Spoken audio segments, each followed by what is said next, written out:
If you want to learn free motion quilting to finish your own quilts on your sewing domestic machine, this is the first ever design you should try for succeed. Hi Quilter! Welcome to Orbital Quilting. I'm Aline. And I'm Natasha. And this is the Free Motion Quilting Crash course, and with hand guides that you can download and print, so you have a quick checkout on tension, stitch length, and all the topics we'll cover in this free course. So let's get into free motion quilting for super beginners. The first design you try is super important because it has to have specific characteristics to help you build confidence from the first time you stitch ever. In our course, you already had some stitching because we were practicing free motion tension, the adjustments you have to do when you change your machine from sewing to free motion quilting. And if you haven't saw that yet, just go here on the card and it's here. Yeah, this side, yes. And you'll be able to check out on how to adjust the thread tension. Awesome. So now that you adjusted your thread tension, you are ready to stitch on your pillowcase.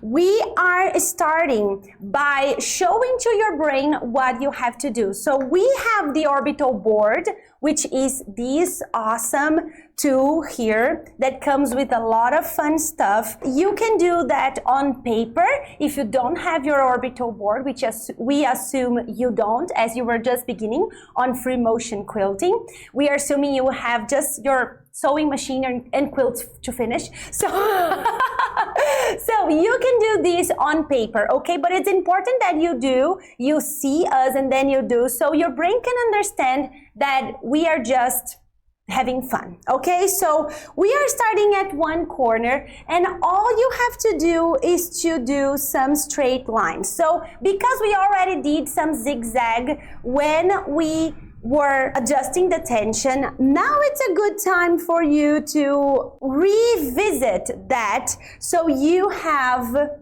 that message to your brain, like this is fun, this is okay. So now I'm gonna do on the other side because I'm already here, and our brain likes to do patterns. Our brain likes to do repetitive motions, and our brain likes to do what it already knows it's safe. So here is the moment, after you did some of that, here is the moment that you expand from that comfort to even bigger comfort. So now you're gonna intentionally say, oh, I didn't do diagonals.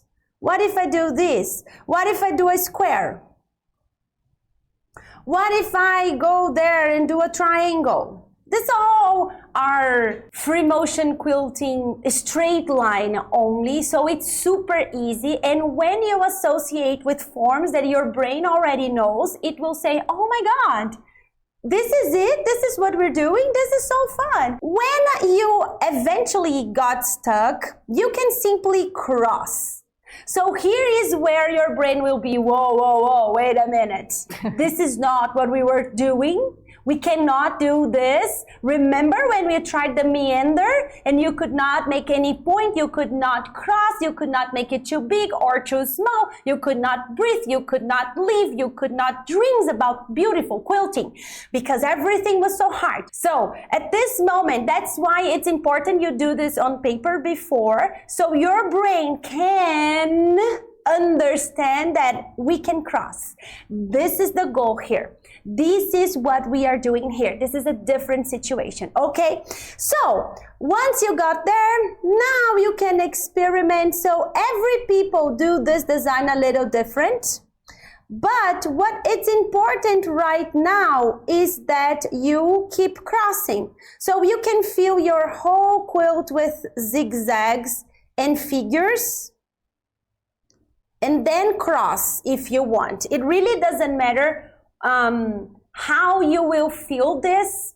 because it's designed for you to have this kind of freedom. So we have some rules, which is only straight lines, which is very directional and objective, and we have a lot of freedom. So if you're going all the way down, you can do a bigger straight line. But if you come until here and then you had no space anymore, you can stop and just change the directions.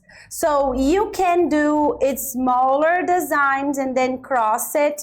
Lines, I'm gonna call this line, because everything here is one design. And then you can just come back and cross it a little more. So on your paper will look something like this at the end, and you will have a lot of fun once you are doing this. It will feel very freeing because there's no rules. You can simply do whatever you want, whenever you want. And it's important that you understand that before you got to the machine, so you have this permission from your brain to actually stitch and actually have fun in your hobby.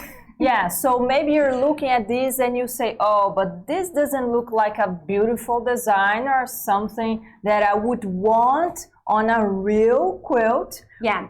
It's very important to understand two things. First, this is beautiful. Yeah, but first, this is something for you to unlock many blockages you may have because you already tried or because you're afraid to try it, the free-motion quilting. So this is designed to release those blockages inside your brain. So literally, we're talking hormones here. Yeah, so this is the first thing. The second thing is, yes, this is a beautiful design, yeah, and we can show it to you how you can use that in one of the many ways you can use this kind of filler to make a very beautiful quilt, okay? And there's another thing that it has to be said. At some point, we need to say this. When we say straight lines, oh yeah, it's super important that you always hear straightish lines. They don't have to straight intentions. Exactly. They don't have to be super straight for this design to work, for this exercise with your brain works. It doesn't have to be, and it won't be, and that's totally fine. Now, you are going to stitch this design with us. You will see that we are using a white thread that is kind of contrasting with the yellow we have here. It's enough for you to see what we have, but not enough for you to look and say, oh my God, this is too ugly. This looks like a second grader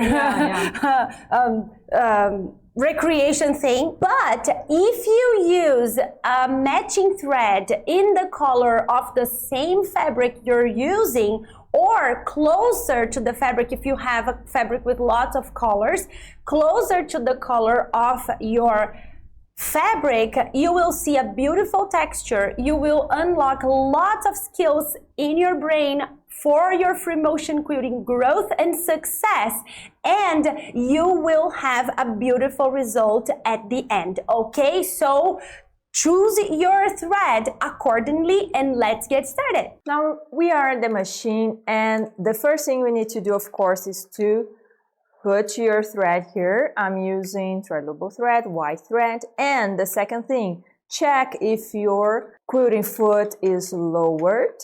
So right here you can see that I'm just lowered it, and you can also know that it's lowered because when you go down with your needle, moving manually, the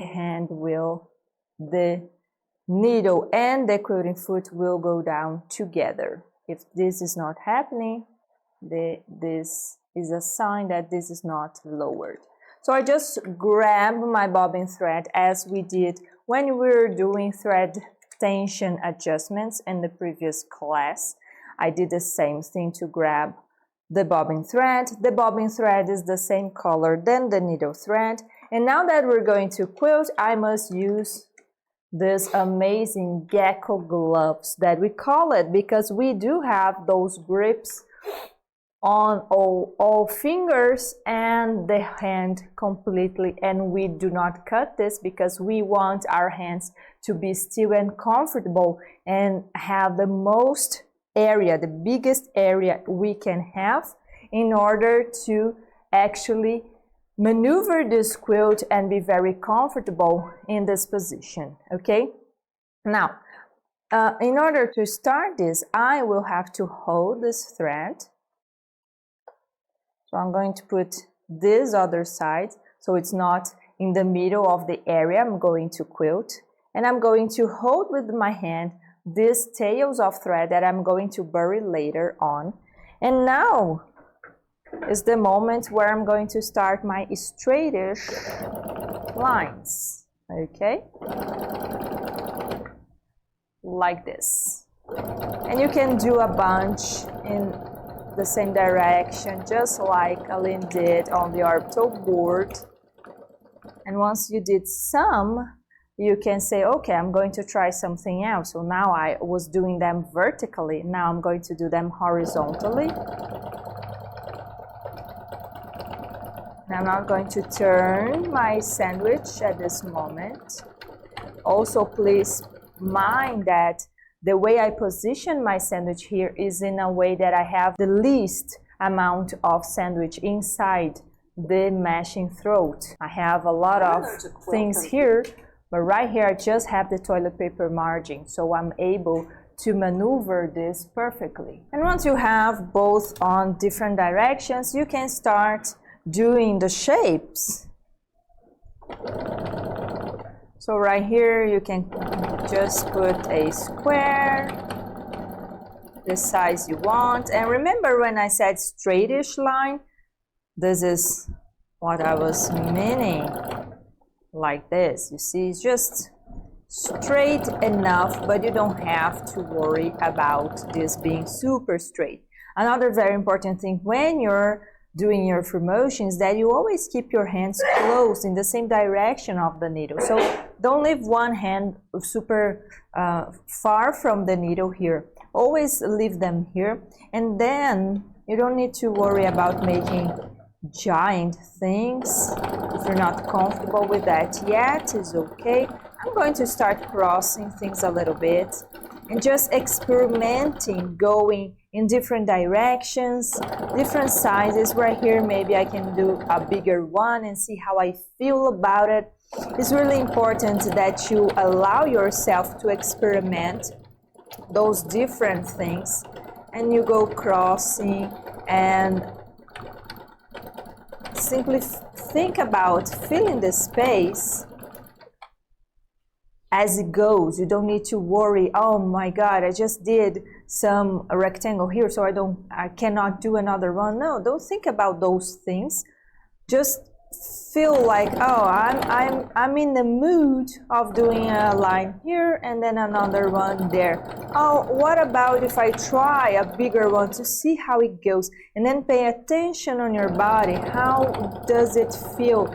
Is it easy for you to do those bigger lines? It is easy for you to do smaller lines.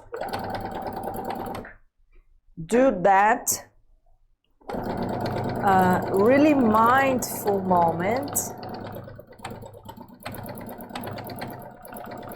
And also you can do just one line and stop and reposition your hand and think a little where you're going, and then you do another one and you stop, and then another one and you stop. So each time you reach a corner you can stop, or you can make some, like let's say 1 and 2, and then you stop because your hand starts to get far from the needle, so you must stop to reposition yourself.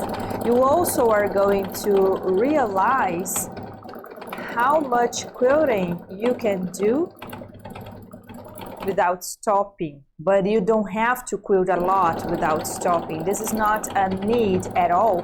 I'm just saying because you're seeing that I am doing quite a few lines without stopping, but this is not a rule at all. You can stop at each line, as I said. So I already have this portion, almost half of the square we have here. I'm going to take this pin out of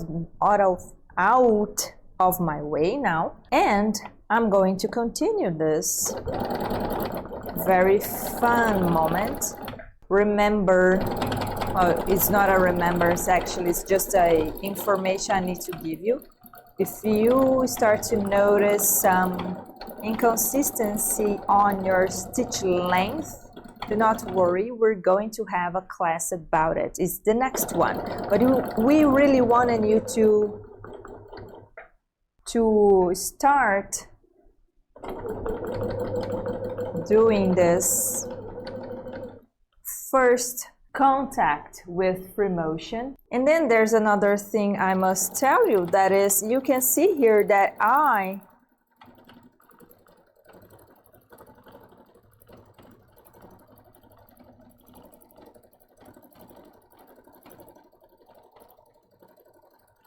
had to do this before I continue speaking, but I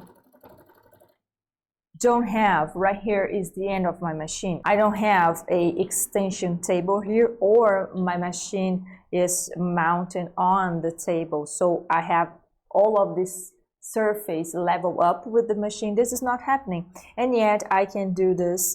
So of course that if you have an extension table, or if your machine is level up, is mounted on the table, this is easier, of course, but even if it's not, you still can do it. Another thing that must happen is we're going to, as we go to this direction, you could either roll your quilt so you have less bulk of quilt sandwich inside your machine throat.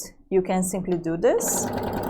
This is the easiest part. This is why this is a smaller sandwich we're starting with, because this way you get to understand how to move before you need to deal with a lot of other characteristics that you have to pay a different attention. And you are definitely going to be able to do it because you are now following the right steps to start, and this is amazing. So, of course, as I said, you can just turn your sandwich and avoid the bulk inside the machine throat. That is great. That is awesome. Another thing you could do is to scramble your quilt sandwich. I don't want to fill with a lot of information right now, so I'm not going to talk about the scramble at this point. Let's keep this simple, but I want you to know that it's not an obligation for you to turn the quilt sandwich. It's an option you have as a sit-down quilter that long armers don't have, for example. Not in an easy way, at least. Now I'm almost finishing this, and I really like the texture of this design. Also, please pay attention that I'm not rushing, as you should not as well, because quilt fast is not what's going to make you quilt good, quilt nice. And about speed is going to be some subject for the next class, all right? And I am very freely just filling this area with straight-ish lines. Sometimes I cross them, and I am looking at this whole thing. And I'm almost done. This is all we have left for this metro design. Now this is a great design for you to do your first Free-Motion quilting, because it's going to help you lose your hand in a good way, of course, not Halloweenish way.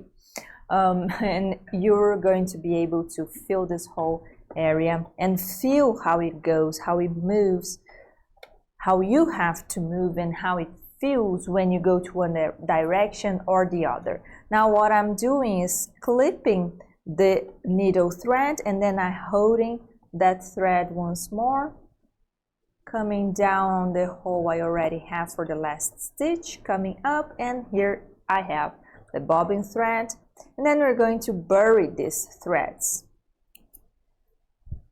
so we can have this quilting secure right here. All right, so to bury our threads, the first thing we need is a hand needle. You can see that mine's a little bit curvy, but that's only because when I use it, this ends up being curvy, and I already used this needle. Okay, so hand needle is the first thing. Then you can grab a threadable thread and cut something close to 15 inches right here. Okay, now you grab one tip and the other and put them together. By doing so, you're going to create this arc right here. I like to put them really close together and then clip this, because you can see right here, this is opening, and this is going to make very hard to put inside the needle eye. So I just come here and I clip this together, and then I grab the needle and I'll pass this both threads inside the eye, and now this is what I'm going to have. These two parts that are open and one part that is the arc right here. Now before I bury, I like to do some knot, so I'm going to grab both sides of this thread and I'll make 2 knots with it, sometimes 3, depending on my spirit or how much the knots are really securing everything. Then hold the needle and the threads right here close to the needle eye, and I'm going to insert the needle exactly on the hole, on the last hole that has my last stitch, and then I'm going to pass this needle, and I'm putting my hand on the backing so I'm sure the needle doesn't go to the backing, doesn't pass through all layers, and I'm going to move around with my needle, keeping that inside the sandwich, and I'll come out right there. Then I can pull this needle a little, and I like to leave it like this. I have lots of space with this arc right here, and I still haven't pulled everything, of course, because I need this, because with this I'll grab 2 fingers right here to open this arc. I will hold with another hand this threads I want to bury right here, and then I will pass these threads inside the arc of the needle, hand needle thread, the black one that I'm using here so you can see it clearly. Now I'm going to continue pulling this, and then here we have it. Now I already buried the thread. Sometimes you can pull this a little bit more so the knot really goes inside the sandwich. Sometimes you have to pull this a little bit, and then you are going to have a perfect finishing, secured and all, for all your quilting, burying threads like this. Of course, these threads here you're going to clip, and now you have this perfect ending for your quilting. Congratulations! Quilter, you've just became a free motion quilter, and this is awesome. Now let's take a look on your firstborn, and please let's practice. Be kind to the firstborn, be kind to yourself, and be cute. Like, this is the moment where you look at your new baby and say, oh my god, you're so cute. So as you can see, the texture of this design is completely amazing. Even with a medium contrasting thread, we cannot see much of the lines. We can only see the texture. So if you are using a matching thread, that effect will be even greater, which means your quilting will have a beautiful texture and you don't have to worry about little skips or mistakes, if you wanna call them that. So remember to grab your downloads of the quick sheets, the quick guides for you to print and have tension, and of course the stitching length quick guide, which will be on the next class. So subscribe for free to the complete Free-Motion Quilting crash course, and we'll see you on the flip side.